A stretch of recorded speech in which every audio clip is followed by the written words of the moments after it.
Vamos a hablar con el doctor Omar Maradiaga Arroyo, un médico muy reconocido aquí en Matagalpa.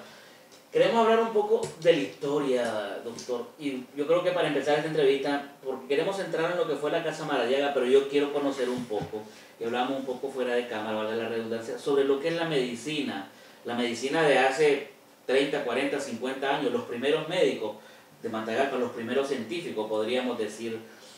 ¿Cómo ha visto toda esta evolución, doctor? Bueno, es decir, la medicina es una ciencia que se mantiene en evolución continua.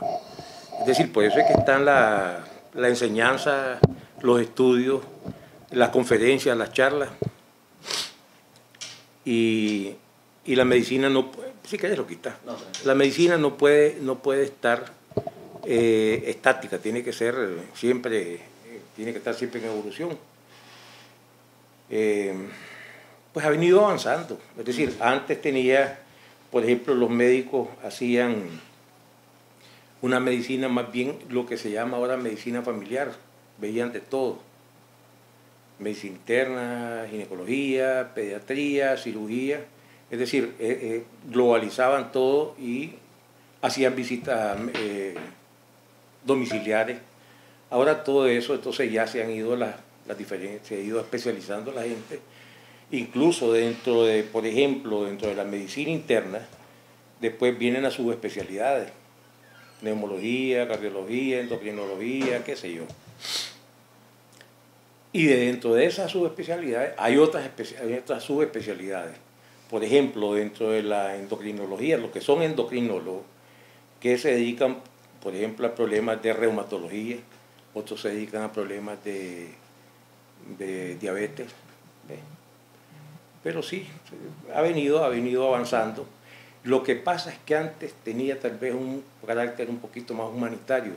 A partir de cierto tiempo, por ejemplo, me acuerdo en los años 80, con doña Dora Tey, cuando fue ministra de Salud, ella dijo que algunos médicos en el hospital éramos improductivos porque quería que viéramos 10 pacientes por hora.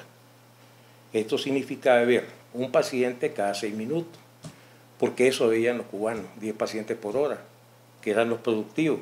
Y nosotros dijimos que no eran animales, ni eran una cosecha. Era un paciente, había que dedicarle tiempo, porque había que llenar una hoja con el nombre, los apellidos, el sexo, la edad, la procedencia, el diagnóstico y el tratamiento. Examinar al paciente, hacerle la receta. Eso no se puede hacer en 6 minutos. Cada paciente tenés que dedicarle, por lo menos tenés que escucharlo durante... Sí, yo aquí los pacientes son 45 minutos los que me dedico con ellos, les dedico a ellos. Y la mayor parte del tiempo se la llevan ellos contándome sus problemas poco a poco, y eso se van descargando y a vos te van dando una idea de más o menos dónde está la... ¿Ven? Doctor, ¿era mejor la medicina de antes o es mejor la de ahora? Era diferente, sencillamente diferente. Que había más tenía sus cosas buenas, era por ejemplo más clínica. Es decir, clínicamente un médico, no habían los adelantos científicos que hay ahora, te hacía los diagnósticos sin necesidad de rayos X, de tomografías computarizadas, de resonancia magnética, de todas estas cosas. Un diagnóstico clínico, incluso probaban la orina para ver si eran velosas, si era diabético el paciente. Ahora tenés toda la... Entonces, antes el médico era más clínico.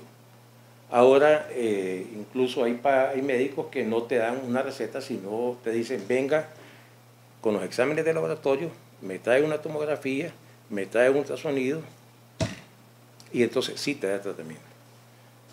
Antes era clínico, más clínico.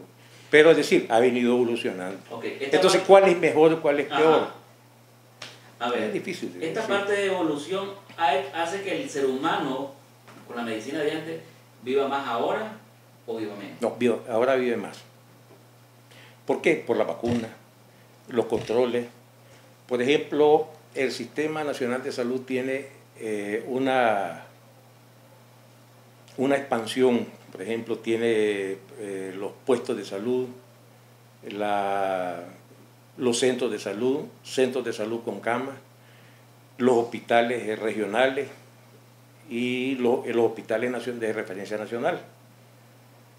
Entonces, es decir, hay un mayor control epidemiológico y todo eso. Antes, por ejemplo, un paciente que vivía por el lado de Guaslala ni siquiera tenía un camino en que venirse. Ahora ya tiene un centro de salud con cama, un hospitalito. Es decir, en la Dalia, por ejemplo, que a eso quiero llegar después cuando hablemos de la otra cuestión que quería que habláramos. La Dalia, que cuando mi padre llega a la Dalia, eso no existía, lo que existía era un empalme. Y ahora vos ves que es un pueblo con hospital y con todo, con un hospital pequeño, pues, y te brindan atención. Ser médico antes era más difícil que ahora, seamos claros. Sí, porque la educación ha cambiado. Ahora cualquier cosa y me disculpa. Y antes el colador era mucho más estrecho. Sí. Es decir, y además era más amplio, pues era más tardado. Ahora, desafortunadamente, y no sé por qué, se están creando las famosas universidades de zaguán, universidades de garaje, ¿ve? Y te sacan cualquier cantidad de profesionales de todos los aspectos, pues, incluso abogados que ni siquiera saben escribir, ahora apenas saben leer.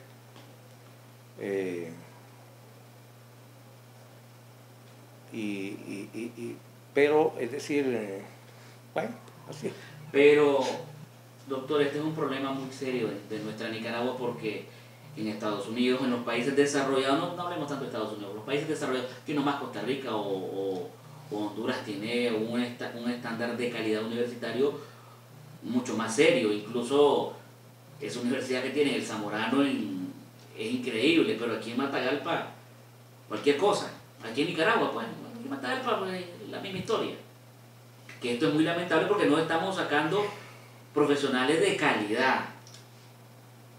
Mira, esa es una cuestión que tendrías que revisarla con gente que se dedica a la docencia. Es decir, el estándar de calidad de la docencia. Pues es decir, yo no puedo decirte que los médicos aquí son malos, que los otros son buenos, que estos son regulares y los otros.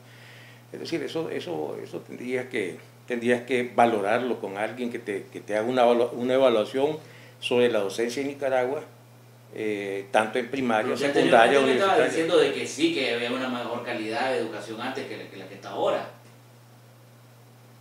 No, definitivamente. Antes, por ejemplo, por decirte una cosa, por ejemplo, en los tiempos de mi padre, mi papá era contador, pero salías de sexto grado y te conocías la historia, la geografía del mundo y la ubicación de cada uno de los países, cómo era, cómo estaba, cuáles eran los principales rubros de exportación y de esto y del otro, y sabía, era una persona culta que leía.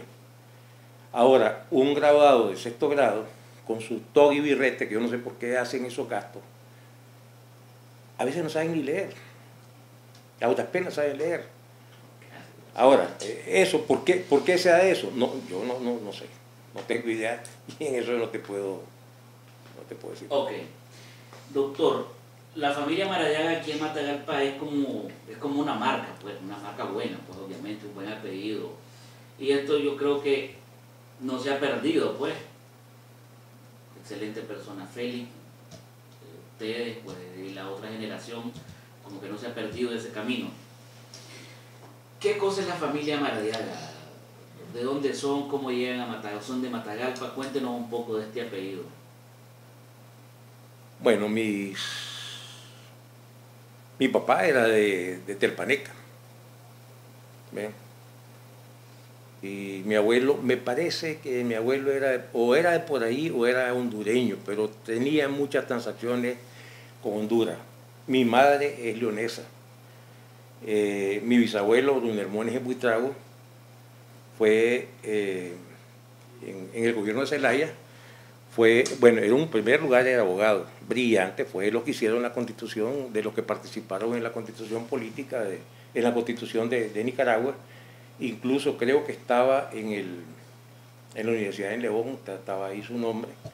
Él fue embajador de Nicaragua en El Salvador con cargo de ministro plenipotenciario. Pero era mi abuela, la mamá de mi mamá, era hija de un matrimonio de 10 personas, o sea que tenían 10 hijos. 5 varones y 5 mujeres, los 5 varones se quedaron con la herencia de suegro y las mujeres las tiraron al garete. Total, pues, de que mi abuela materna, Celia Buitrago, se casó con otro abogado, Carlos Arroyo Suazo, y que era de aquí del lado de la Trinidad. Entonces mi padre del lado segoviano y mi mamá leonesa, y al final se vinieron a radicar a Matagalpa. Mi papá comenzó trabajando en la mina La India, perdón, en la mina La Reina, la Reina que está por San Ramón. Sí, era de los contadores junto con Fausto Amador, eran de los, y incluso vivían en la misma casa, pues, con una sala de por medio que le dividía los cuartos. De ahí vino, puso un negocio pequeño. ¿Después que salió de la mina? Sí. Después de que salió de la mina estuvo trabajando con don José Vita. Después puso una pulpería frente a donde era la niña Irma Mantilla, donde es la Santa. Y después, a través de un préstamo, hizo Casa Maradiaga, que eso ya lo conoces vos. Posteriormente, mi papá... Quiero que esperen. Casa Maradiaga. Esto es un montón de plata, esa construcción todavía ahí está. ¿Qué cosa era Casa Maradiaga? Yo no me acuerdo para nada de ella.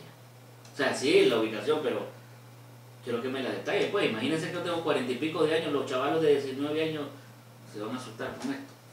Pues, fíjate que mi papá era un comerciante importador. Él importaba muchos productos, sobre todo insumos agrícolas. Lo que necesita él, no agrícolas, por ejemplo, machete, desmontadora, despulpadora más bien, despulpadora, machete, limas, todo eso de marca, la canela que la traían de Ceilán, ahora Sri Lanka,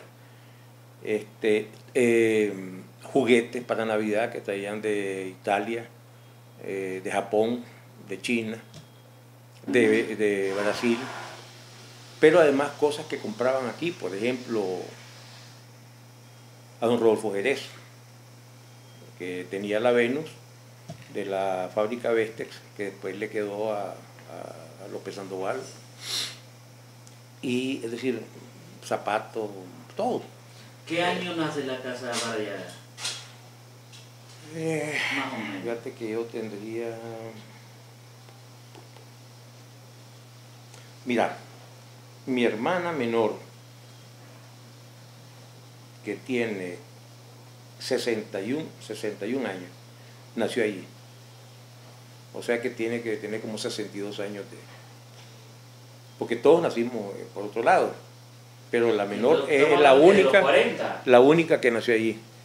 No, porque yo nací en el 49, que en el 50 más o menos. ¿Como en el 50 que sí. Después de la Segunda Guerra Mundial. Después de la Segunda Guerra Mundial. Pero bastante después, porque yo nací en el 49.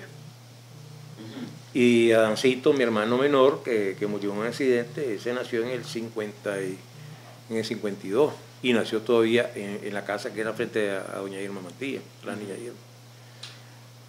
Ahora. Por lo menos tiene 60 años, 62 años tiene por lo menos. Abrió su puerta. Sí. Ajá. ¿Y cierra? Después de la insurrección, no cierra, sino que queda trabajando a medias. Porque, por ejemplo, las importaciones, sobre todo las marcas, mi papá traía la canela, por ejemplo, la importaba de Ceilán, que se llama Sri Lanka ahora. Entonces, en los años 80 el gobierno quería que la trajera de Honduras, de Granada, y es una canela que era un poste, que ni olía, ni sabía, ni nada. Que las limas Nicholson, que las trajera de Honduras, que agarraba un machete y terminaba lisa de viaje, y el machete ni siquiera se había afilado. Que los molinos Corona, la despulpadora Véntalo. Es decir, todos esos productos de primera calidad que mi papá había seleccionado, que no, pues que fueran comprando a otros lugares donde tenían productos de pésima calidad. Mi papá se fue para Estados Unidos. ¿En qué año se va él? Mi papá se en el 78, 78, porque la Guardia Nacional ocupó Casa Maradiaga y la saquearon. La saquearon, entonces mi papá, y quedaron algunas cosas ahí. Mi papá después siguió tratando de, pero ya fue imposible, entonces quedó en manos de una cuñada. Hasta que eso quedó solamente, se lo alquilaron a una empresa. Antes de los 80. No, ya en los 80 y pico. Tratan de luchar con la Casa Maradiaga en los tiempos duros, 78, 79, 80, 81, 82. Así es, ¿no? No, es que en el 78, después de la insurrección que hay en Matagalpa, 78, en el 78, entonces la Guardia la ocupa, la Guardia Nacional, y comienzan a saquearla. Llegaban los camiones en la noche para estar sacándolo. Viene la insurrección, triunfa la revolución, y entonces comienzan las restricciones en cuanto a las importaciones. Entonces, ¿cuándo es que cierra la Casa Maradiaga? ¿En el 80? No, siguió funcionando todavía, a pesar de las restricciones.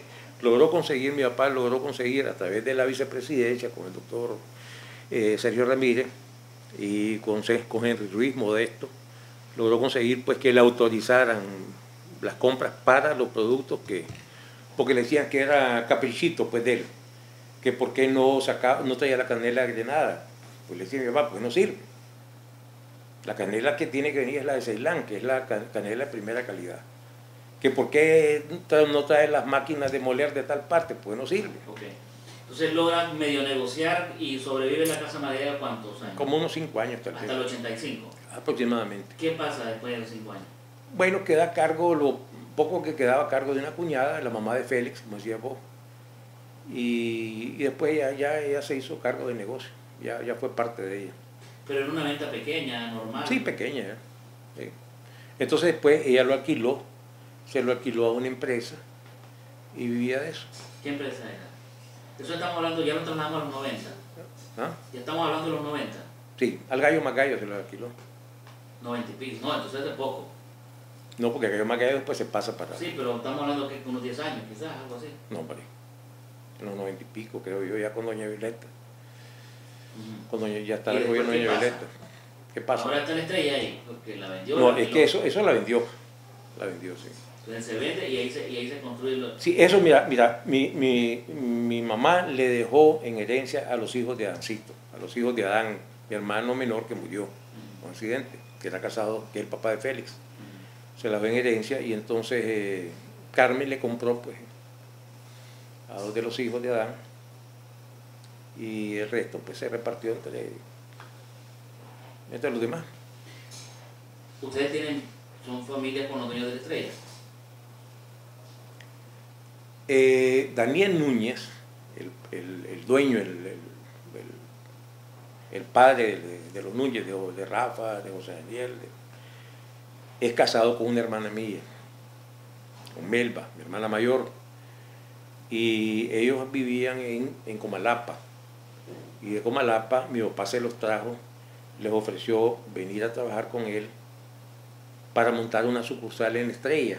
La Estrella era la hacienda que tenía don Ulises Leclerc en Guasaca, lo que se llama Guasaca. En la Dalia. Es que la Dalia no existía. Sí, por eso, perdón. Cerca del poblado. O sea, es que de no la había, Dalia para adelantito. es que era empalme a la Dalia, un empalme. Allí era un empalme, punto. Allí no había casa ni había nada. Entonces, de ahí en adelantito estaba la Estrella de la hacienda de don Ulises. Entonces, esta es la zona que se llamaba de Guasaca. Pero ahí no había nada. Mi papá es el fundador. Mi papá y Daniel Núñez son los fundadores. Aunque a esta gente no les importa nada. Le ponen el nombre de las calles y de cualquier cosa, porque son gente, ¿cómo te podría decir? Son gente que no tienen inteligencia, no tienen interés, no tienen nada. Pero mi padre es el fundador de la Dalia, porque eso era un empalme. Y se viene de allí, de la Estrella, para el empalme, porque ofrece mejores oportunidades, porque es un punto de... Y eso florece. Y entonces le regala el terreno al Banco Nacional de Desarrollo en tiempos de Somoza. ¿Quién le regala el terreno? Mi papá le regala el terreno. Al banco. Al banco. Y además le da la luz. Y después llega el INSEI y pone los paniquines exactamente enfrente. O sea que estaba la carretera, estaba la casa, el negocio de mi padre, y estaban los paniquines al otro lado. Después llega la guardia y pone después viene la escuela. Y después comienza la gente a apoyarse en el negocio floreciente que mi padre, junto con Daniel, la Melba y los hermanos de Daniel que trabajó de Comalapa, comenzaron a mantener eso. Lógicamente que antes de pasarse para la Dalia, mi papá se mete más todavía adentro. Yo no sé si vos conocés, yendo para Rancho Grande, La Mora. el empalme La Mora, Sí. está Cerro Verde adelantito. Sí. No yendo para Rancho Grande, sino que yendo recto como Para el cual. para el cual. Ahí está, ahí pone otra sucursal. Esa era manejada por otros hermanos de Daniel. Pero es decir, pero eso, ¿qué fue lo que hizo mi padre con eso? En tiempos de invierno, cada uno de los hacendados estos metía en verano, en mulas metían los productos y se los vendían a los empleados de ellos, a los campesinos se los vendían, les pagaban con boletos para el comisariato. Ellos todos tenían comisariato. Incluso la sal y el azúcar la vendían por cucharada. Cuando mi padre entra, les da exactamente los mismos precios que habían en Matagalpa. Es decir, mi papá cuando se mete en un jipón, en uno de esos jipones de la Segunda Guerra Mundial, agarrando de los palos con el, ¿cómo se llama? Wincher. Con el wincher, un jipón que tenía don Pedro Buitrago, que vos tampoco no conociste a don Pedro Buitrago, una persona honorable, un transportista que también quedó en la calle. Pero un hombre, con eso se fueron metiendo hasta que lograron meter la mercadería y comenzar a venderle al campesino exactamente a los mismos precios de Matagalpa. ¿Quién reconoce eso? Hasta hoy. Bueno. ¿Y cuál era la ganancia? ¿El amor de la Dalia? ¿El amor a hacer las cosas No, bien? había ganancia. Pero no era la ganancia grande. O sea, no, es la ganancia por volumen. No era la ganancia de aquel, ¿cómo se llama? Propietario de la hacienda que le vendía por cucharadas dándoselas de muy vivo, que le pagaba con vales al campesino. Esta era la ganancia del volumen, de toda la zona que se venía a comprar aquí. Es decir, esta es la ganancia que si vos te fijas, en un empalme vacío, había una casa, nada más que por aquí tengo el nombre de la persona, déjame ver una cosita. Había una casa de doña Elba Rocha, que era una maestra. Doña Elba Rocha era una profesora que tenía ahí su casita. Mi papá le compra a no me acuerdo cómo se llama el señor, y a partir de eso comienza la Dalia a crecer. Ya no era empalme a la Dalia, comienza la Dalia, ya con un nombre de la Dalia. Y ahora es un municipio. Eso no era nada. No era ni siquiera municipio. No sé si le pertenecía a San Ramón o a qué. interesante. Bueno, pero hay que viajar. Ok. Y estamos hablando, eso fue en 1962. Ya en el 64 se crea Cerro Verde y 67 se está creando el empalme a la Dalia con el Banco Nacional de Desarrollo, con los paniquines del INSEI. ¿INSEI qué cosa era? ¿De navaja, algo así? Es la especie de navaja, sí. Es decir, que ustedes pues vinieron pues su familia vino ¿de dónde me decías? Originario de... Mi papá era telpaneca. De Telpaneca vienen a Matagalpa y se trasladan a la Dalia y ¿dónde hacen? No, mi papá no se traslada a la Dalia. ¿Ustedes? ¿Quiénes son los que trasladan a la Dalia? No, pero es decir, mi papá monta su negocio aquí. Después comienza ya con las diferentes sucursales, porque estuvo también en Matiguá, en Fantasma. ¿Con esto de la Casa Maradiaga? Sí. Entonces la Casa Maradiaga no solo estaba aquí, tenía sus sucursales. Sí, después de tanto tiempo de lucha, de trabajo y de cosas, comienza con la Estrella, Cerro Verde, el Palme La Dalia, Fantasma, Matiguá. Fantasma. Sin Fantasma. Pero no me imagino, Fantasma ahorita es bonito, todo adoquinado, pero Fantasma hace 40 años, por favor. Bueno, pero, es decir, pero ahí se puede meter. ¿Y por qué se metió ahí? Porque ahí salía plata, porque era una zona altamente productiva. Es decir, mi papá era un visionario, hombre. Mi papá era un visionario. Y la Fantasma es cualquier cosa, es un turismo ahorita. Por eso. Pero retrocediendo, no, llegar ahí, imagínense en ese vehículo, creo que se tardaba que 1 o 2 días. Fíjate que Fantasma se lo manejaba a don Ramón Ernesto, el Picho Ernesto que le decían. Yo no sé si lo conociste a don Ramón. Ah, bueno, pues. Sí. Don Ramón Ernesto con doña Socorro, emparentada con Daniel, doña Socorro. Lo mismo era la Dalia. La Dalia creo que era por lo menos día y medio. Un día, qué sé yo, en vehículo. No, pero cuando ya mi papá se establece en la Dalia, estamos hablando de 2 horas. Porque cuando nosotros nos vamos a la Dalia, a la Estrella, pues que el primero que estaba a 1 kilómetro de la Dalia, se llegaba hasta lo que se llamaba la empresa. O sea, del Tuma, yo creo que eran como unos 5 kilómetros a la empresa, que era la entrada a la finca que tenía Leonel Quintero, a San Martín, hasta ahí. Sí. ¿Y después? No te digo, mi papá hizo todo ese camino. ¿En qué año?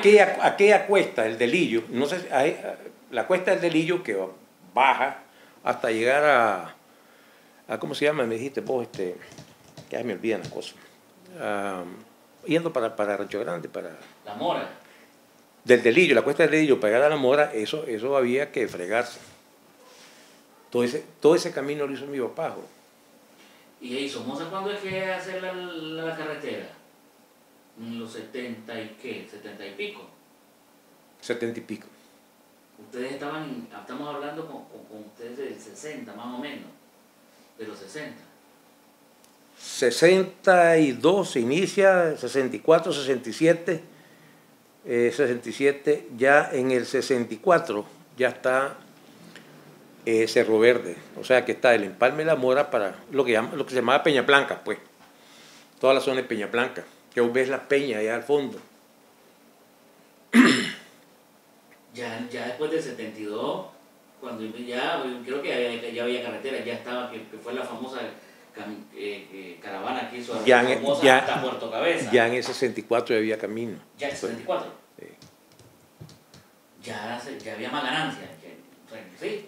Pasaba por la finca de Vinson Blanco también, hacia la finca de los Montes, de los Olíos, la Vinson Blanco, el Delirio. Bajaba la Mora, después seguía.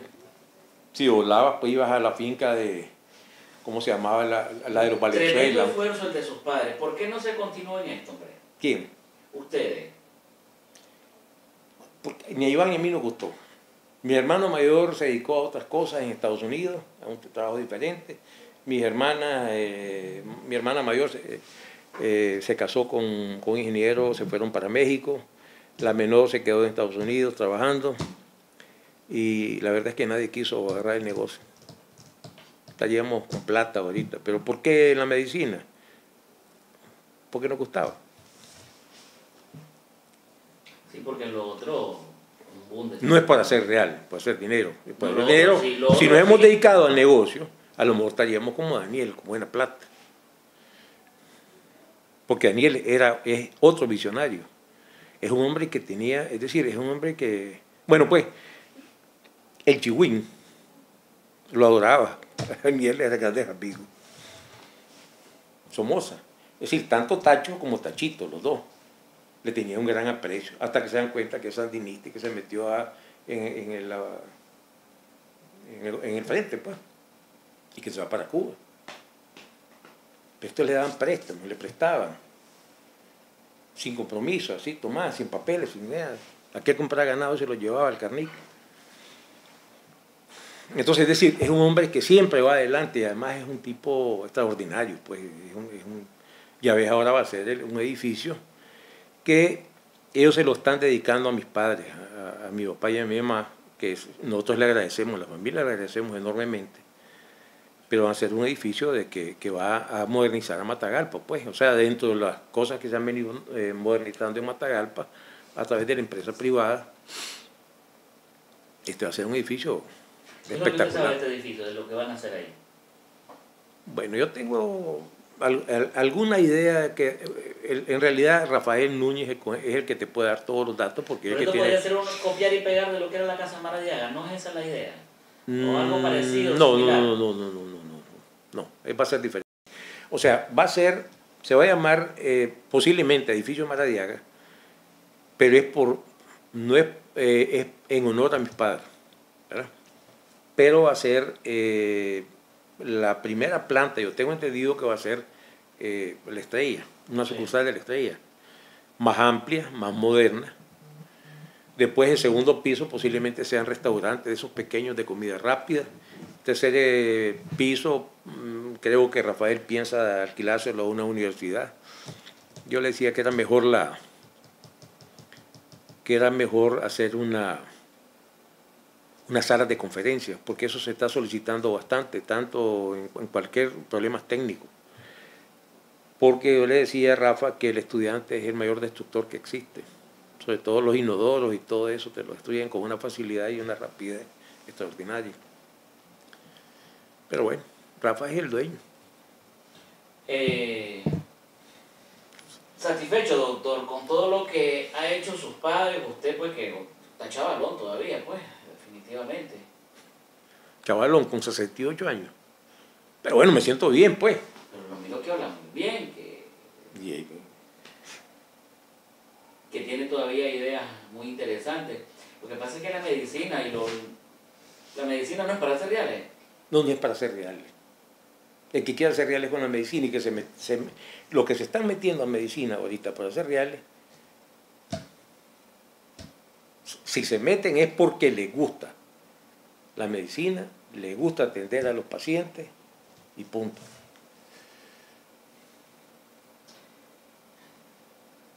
¿Cuál cree que ha sido el éxito de la vida para ustedes? Mi familia. ¿Por qué es tan Mi importante? padre, ¿Por qué es tan importante mi la esposa familia? y mi hija. ¿Ah? ¿Por qué es tan importante la familia? Por todo. Por el apoyo, por el amor. Es decir, por ejemplo, mis padres, la educación que nos dieron, tanto ese aspecto moral de los dos,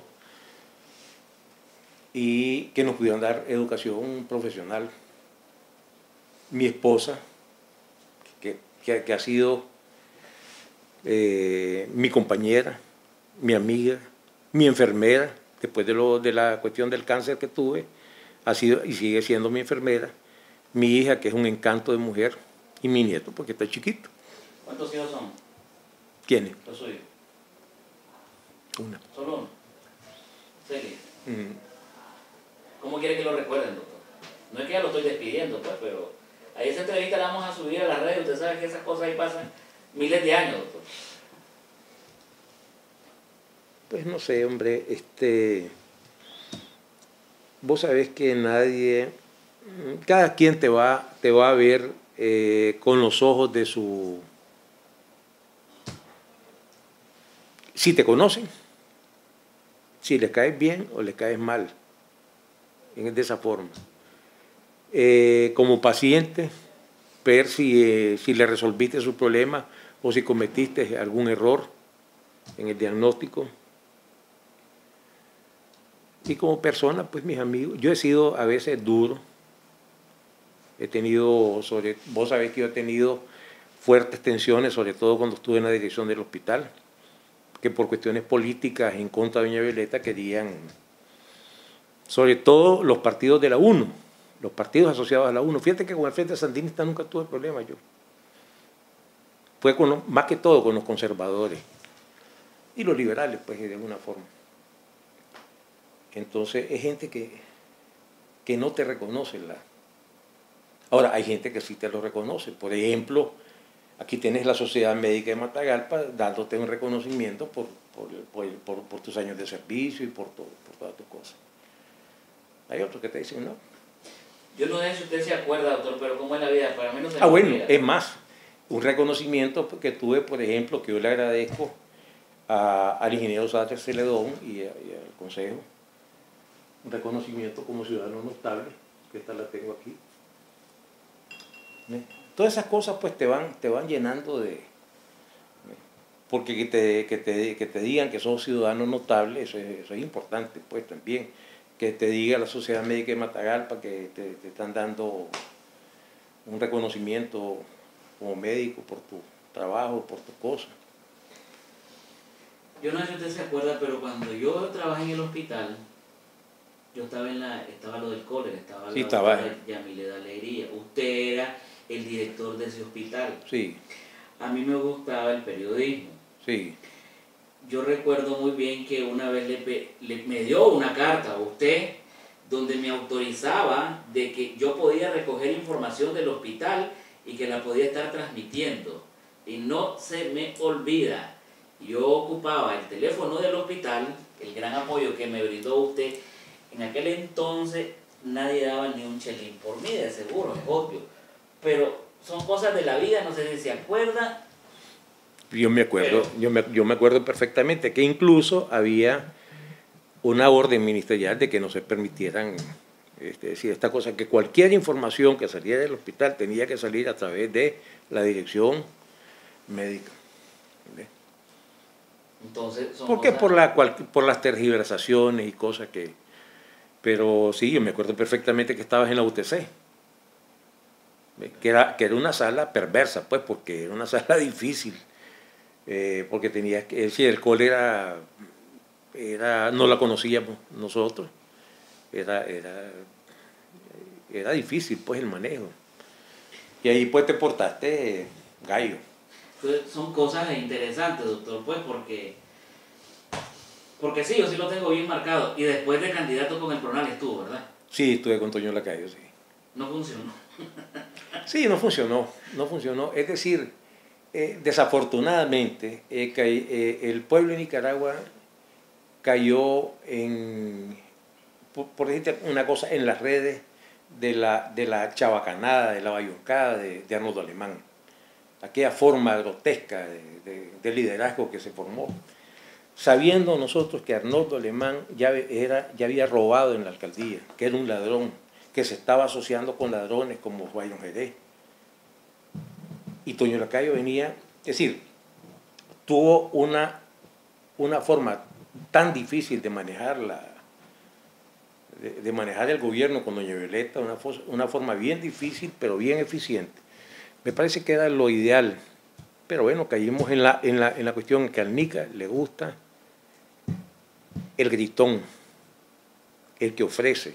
Y aquel ofrecía aplastar a los sandinistas, lo cual era una soberana mentira. No puedes aplastar a la persona a la que le ganaste las elecciones. La gente pensó, infeliz de la vida, votaron por Arnoldo y a ver lo que pasó. Robó lo que quiso, ahí anda feliz de la vida hablando babosadas. Este es un país de especulaciones, y luego hacer esta pregunta a usted que a nadie se le ha hecho. Una vez hablando con un candidato a alcalde... Pero si Toño hubiera sido el presidente, otro gallo nos cantara. Aquí voy. Hablando con un alcalde, todavía es alcalde, dicen que lo del accidente de Antonio Lacayo, ahí hubo algo raro. ¿Qué cree usted? No creo. Mira, Toño era una persona que te decía, quiero estar a las 7 de la mañana aquí. Y Toño estaba a las 7 en punto de la mañana aquí. Era un tipo que quería hacer las cosas con un horario y en el momento que ellos salen hay una neblina bien espesa. Me imagino que el piloto no conocía bien la zona, levanta, pega contra el palo y cae. Pero yo creo que fue esa prisa de Toño por hacer las cosas a la hora que él decía. Porque si se ha esperado un poquito que levanten ellos levantan y se van a donde iban a ver. Cosas de la vida, como dice la canción. Satisfecho, doctor, con todo lo que ha hecho y con... Le preguntaba esto de la familia porque vuelvo a lo mismo. Sí, es bonito decirlo, pero también es difícil ser buen padre, es difícil ser honesto, es difícil tener valores, es difícil decir la verdad, es difícil estar al lado del bien, no es tan sencillo. Y para mantener una familia hay que mantener esos valores, hay que dar ejemplo, porque los chavalos no solo es exigir, sino hablar con el actuar de uno. Es que esos valores te los vienen transmitiendo. Es decir, como te decía, mi bisabuelo materno fue un hombre prominente en León. Mi abuelo paterno era un hombre honesto hasta la pared de enfrente. Y mis padres nos dieron todo ese ejemplo. Yo he tratado de transmitírselo a mi hija. Por el lado de mi esposa, mi suegro, mi suegra han sido personas, mi suegro un hombre bien honorable, trabajó años de años para Cruz Lorena, manejándole el beneficio que tenía Cruz Lorena, ya la salida que va para la carretera, ya por donde era la hielera que le decían. No, perdón. Por donde está, creo que ¿cómo se llama? La calle que va para Guanúcambe, por donde, bueno, por ahí pues. Un hombre honesto, pero increíble, ¿ves? Entonces, eso es lo que le transmití. Y después vos ves que no es que el ejemplo de tus padres no solo te cayó a vos, sino que le cayó a todos. Mi hermano Iván, ¿quién va a decir nada? Si un especialista honesto, honorable, una de las salas de pediatría lleva su nombre. Mis hermanas que viven en los Estados Unidos, mujeres trabajadoras. Mi hija es un encanto de mujer, que llegó a una empresa en los Estados Unidos a trabajar en part-time. Y ahorita es después del gerente y el vicegerente es ella. Tan es así es decir, que le hacen reconocimientos que no se los hacían aquí en Nicaragua. El reconocimiento que le hace la empresa todos los años en diciembre, nunca se lo hicieron aquí. Es decir, yo me siento satisfecho, altamente satisfecho. Mi esposa es un encanto, una mujer de caña, comenzó poco a poco, levantó ese laboratorio y ahora es un laboratorio de prestigio, pues. ¿Ves? Un laboratorio de referencia. Las amistades han ayudado mucho, las buenas amistades. Claro, claro que sí. Incluso hay amistades que en algún momento nos fuimos apartando nosotros poco a poco porque vimos que lo que predominaba eran otras cosas. Intereses, sí, y respetos y cosas. Así que, pero las personas, los amigos que nos hemos seguido manteniendo. Sí. Bueno, doctor, agradecerle por esta entrevista. Bueno, a ustedes. Por ese gran grano que ha puesto su familia en Matagalpa. Así es. Ojalá que los de la área reconozcan algo. Por lo menos que no reconozcan, que se den cuenta quiénes fueron los fundadores. Adán Maradiaga y Daniel Núñez Rodríguez, papá. Los fundadores de la Dalia, porque eso no existía. La Dalia era una finca. Ahí no se llamaba la Dalia, se llamaba Empalme a la Dalia. Obviamente ninguno está vivo, de esos dos fundadores. ¿Cómo no? Daniel está vivo. Mi papá sí, ya se murió, pero Daniel está vivo. ¿Por qué no habrán reconocido esto, hombre, realmente? Ignorancia, papá. Ignorancia. Porque no les interesa. ¿Y donde fíjate, el que está vivo no tiene propiedad ya? No, es que ahí la propiedad, mi hermana Melba, la esposa de Daniel, se la compró a mi papá. Y después ella la vendió. Ella la vendió para comprar otra propiedad aquí en Matagalpa, aquí en Los Lipes. Ok. Y don Daniel, donde tiene su finca es en Matiguá. En Matiguá, sí. Que la ha ido ampliando y modernizando. Okay. Daniel es un hombre de futuro, de visión de futuro. Y así ha ido haciendo. Excelente, doctor. Agradecerle pues por la entrevista. Bueno, pues, hombre, gracias a usted. Okay.